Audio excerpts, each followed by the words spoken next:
Delight IAS पर आप सभी का एक बार फिर से बहुत बहुत स्वागत है। तो यूपीएससी की तरफ से अभी एक ऐसा डिसीजन लिया गया है जो आपके लिए काफी चेतावनी भरा हो सकता है। आप लोगों को थोड़ा सा अवेयर हो जाने की जरूरत है, अदरवाइज आपको भी इसी तरह की सिचुएशन का सामना करना पड़ सकता है ना। आप लोग पहले भी अच्छे से जानते हैं कि यूपीएससी डे बाय डे बहुत ज्यादा सख्त होता चला जा रहा है, चाहे वो सर्टिफिकेट को लेकर बातें हों, है ना, प्रमाण पत्र को लेकर हो या मेडिकल को लेकर चीजें हों। यूपीएससी की सख्ती अब जो है डे बाय डे बढ़ती चली जा रही है। हालांकि ये चीज एक नजरिए से अच्छी भी है ना। एग्जामिनेशन के पॉइंट ऑफ व्यू से जितना ज्यादा सीरियसनेस से चीजें की जाएं, जितनी गंभीरता से एग्जाम को करवाया जाए उतना ही कम है। तो कहीं ना कहीं पे उसी डायरेक्शन में यूपीएससी जा रहा है, लेकिन कई बार इन सिचुएशन के चलते या यूपीएससी की गंभीरता या सख्ती के चलते एस्पिरेंट को थोड़ा सा जो है नुकसान उठाना पड़ सकता है, या एस्पिरेंट के साथ चीजें उस तरह की हो सकती हैं। तो आप लोगों के साथ इस तरह की सिचुएशन ना बने। हाल ही में यूपीएससी ने किसी एक व्यक्ति को बैन कर दिया है अगले 3 साल के लिए। अगले 3 साल के लिए वो एग्जाम नहीं दे सकता है ना। तो इस तरह की सिचुएशन आप लोगों के साथ ना बने, तो इस मैटर को बहुत ध्यान से आप लोगों को समझना जरूरी है। पहली चीज तो ये है कि यूपीएससी के चेयरमैन ने लिंक्डइन पर जो है चीजों को शेयर किया और उसमें बताया कि उन्होंने एक यूपीएससी एस्पिरेंट को अगले 3 सालों के लिए यूपीएससी के किसी भी एग्जाम में अप्लाई करने से बैन कर दिया गया है ना। हालांकि पिछले कुछ समय से ये जो है पहली घटना देखने को मिल रही है। यूपीएससी एस्पिरेंट को अगले 3 साल के लिए बैन कर दिया है। जब उनसे पूछा गया, मान लीजिए उन्होंने अपने नोटिस में क्या इस चीज को भी बताया, उन्होंने कहा कि वो जो है थोड़ा सा जो गलत चीजों का इस्तेमाल कर रहा था एग्जामिनेशन के टाइम पे, हो सकता है कोई इलेक्ट्रिक चीज उसके पास हो, है ना। और दूसरा, एग्जामिनेशन को प्रॉपर तरीके से नहीं दे रहा था, है ना, हो सकता है नकल मार रहा हो, कोई भी चीज हो सकती है। हालांकि क्लियर नहीं किया यूपीएससी ने कि किस वजह से जो है आपने निकाला। उन्होंने बस इतना कहा है कि कदाचार का ये दोषी है, सही तरीके का आचरण ये एग्जामिनेशन में नहीं कर रहा था। अब वो आचरण का के ऊपर किस तरह का दोष है ये तो यूपीएससी ही जानता है। अगर वो भी बता देते तो ज्यादा अच्छे से बच्चों को क्लियर हो जाता कि किस वजह से चलते उनको बैन किया गया है। तो यूपीएससी ने कहा है कि अगले 3 साल के लिए ये स्टूडेंट जो है यूपीएससी का कोई भी एग्जाम नहीं दे सकता है ना। देखो मैं आपको बताऊं, आज से कुछ समय पहले की बात है, शायद 3-4 साल इस मैटर को भी हो गए होंगे। उस समय एक व्यक्ति जो ऑलरेडी आईपीएस थे, वो एग्जामिनेशन दे रहे थे, शायद मेंस एग्जामिनेशन था यूपीएससी का।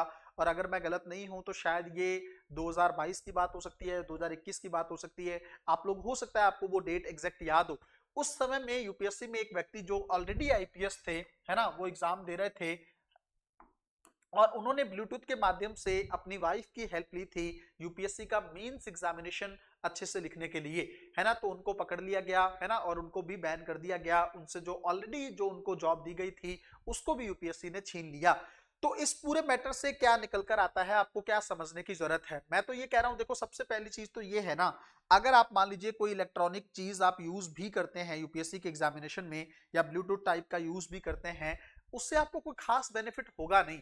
एक तो यूपीएससी के का जो पेपर बनता है उसके आंसर कई बार गूगल पे भी सटीक नहीं मिल पाते हैं, है ना। अभी तो आप देख ही रहे हो कि यूपीएससी की आंसर की में लगभग 15 से 20 क्वेश्चन का वेरिएशन देखने को मिल रहा है ना। हालांकि मान लिया कि इसको लेकर कोचिंग्स पे सवाल खड़ा होता है कि वो आंसर नहीं बना पा रहे, बट अब तो सवाल यूपीएससी पर भी है।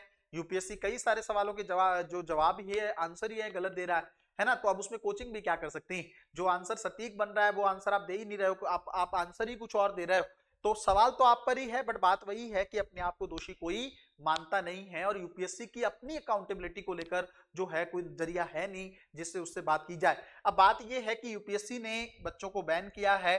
अब आपको क्या समझने की जरूरत है, पहली चीज तो आप जब एग्जामिनेशन दो, कोई भी एग्जाम आप दो यूपीएससी का, आपको नहीं करना है ये सारी चीजें, ब्लूटूथ का इस्तेमाल है या कोई इलेक्ट्रॉनिक चीज का इस्तेमाल है, आप नकल करने लगते हैं। कई बार दो दोस्तों का सेंटर एक ही जगह पर आ जाता है तो उस चीज को लेकर आप लोग आपस में बात करने लगते हैं, ये चीज मत करिए। हो सकता है ये बैन बढ़ भी जाए। यूपीएससी का अपना विवेक है। यूपीएससी के चेयरमैन जो अजय कुमार हैं, उन्होंने बोला है कि ये एग्जामिनेशन की शुचिता को लेकर इस तरह का कदम उठाया गया है। यूपीएससी ने कई सालों से अपनी जो इंटीग्रिटी को बरकरार रखा है, उस चीज पर सवाल खड़ा ना हो, इसलिए इस चीज को किया गया है। लेकिन बात यह है कि अजय कुमार जी को यह बात भी पता चलनी चाहिए कि यूपीएससी आंसर की गलत जारी कर रही है, इसको लेकर भी तो आप स्टेप उठाओ। यूपीएससी पर भी कई बार सवाल खड़ा हो रहा है।